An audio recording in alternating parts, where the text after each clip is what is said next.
Eu sou o professor Milton e eu gostaria de convidar a todos ao curso que vai acontecer no dia 10 de dezembro sobre a história do Yoga. Esse curso é muito especial e muito importante para todo professor de Yoga e todo estudante que tem interesse em conhecer um pouco mais da história da filosofia que ele pratica.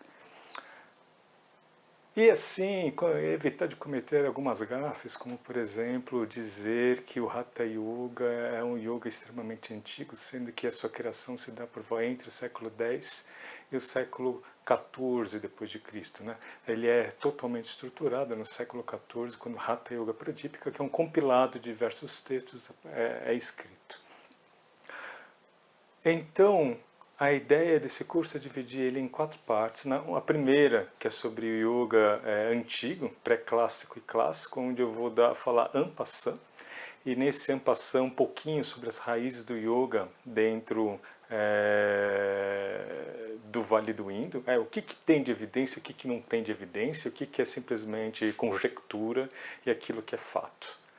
Depois, nós vamos falar um pouco sobre o período védico, a presença do yoga nas Upanishads, a presença do yoga nos Vedas, como isso se desenrola, para logo a seguir falar sobre o movimento Shramana, que é um movimento no qual fazem parte o Jainismo, o Budismo e os Advikas,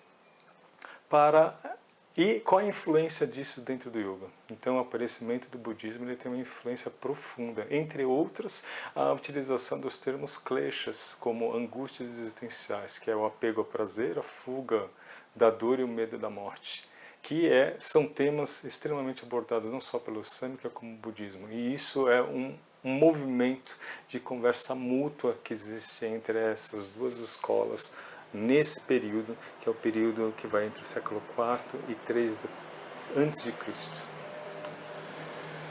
Logo após, vamos falar sobre o movimento tântrico a partir do século VIII, já no yoga medieval, e o desenvolvimento do Hatha Yoga a partir do seu fundamento tântrico. Finalmente, passamos ao yoga moderno e contemporâneo, a entrada do yoga no Ocidente a partir do século XIX, como que isso se dá, quais são os autores que estão envolvidos, e a entrada no Ocidente em 5 frentes. Primeira frente, associado ao movimento de liberação feminina e a busca por um corpo e uma técnica que se adequasse ao corpo feminino, isso no entre guerras e após a Segunda Guerra Mundial, na qual entra Genevieve Stevens e o desartismo como uma plataforma a partir do qual o yoga passa a ser engajado dentro do movimento feminino, sem contar a Liga Britânica Feminina, que também tem um grande papel nesse desenvolvimento. O segundo, a partir da Associação Cristã de Moços, da IMCA, principalmente na Índia, e a busca durante o processo de libertação da Índia de um corpo que seria um corpo perfeito, um corpo que fizesse jus ao nacionalismo indiano que estava crescendo naquele momento. E a associação entre a ginástica britânica e sueca com o desenvolvimento do yoga. E a entrada do yoga, que seria um yoga calistênico dentro do Ocidente. Por que via? Pela via dos discípulos de Krishnamacharya. Uma terceira forma é o yoga médico. Seria uma terceira linha na qual o yoga contemporâneo se desenvolveu. E o yoga médico tem principalmente como baluartes o Kuvalayananda e o Yogendra. Nós vamos falar um pouco sobre o papel desses 2 grandes mestres e como eles contribuíram para essa compreensão do Ocidente que o yoga é uma técnica que leva à saúde, ao bem-estar e ao aperfeiçoamento do corpo.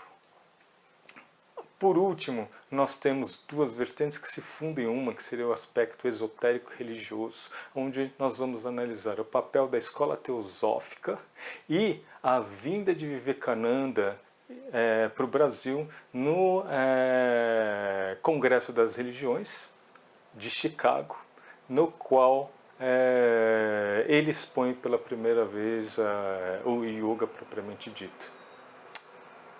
Então, aguardo vocês para esse curso para que a gente possa destrinchar cada detalhe dessas 5 vias de desenvolvimento do yoga contemporâneo.